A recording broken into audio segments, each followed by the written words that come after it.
بسم الله الرحمن الرحيم سبح اسم ربك الأعلى الذي خلق فسوى هو الذي قدر فهدى هو الذي يخرج المرعى فجعله غثاء أحوى سنقرئك فلا تنسى إلا ما شاء الله إنه يعلم الجهر وما يخفى ونيسرك لليسرى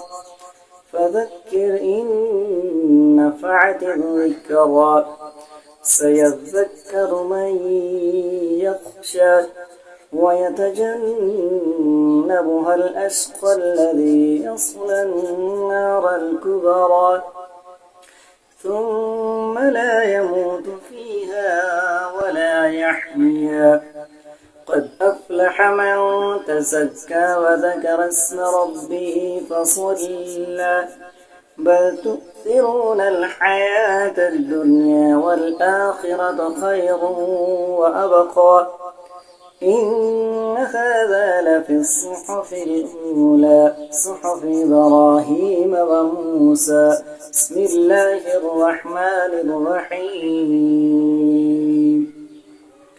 يا أيها الإنسان ما غرك بربك الكريم الذي خلقك فسواك فعدلك في أي صورة ما شاء ركبك كلا بل تكذبون بالدين وإن عليكم لحافظين كراما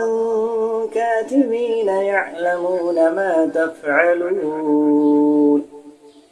صدق الله.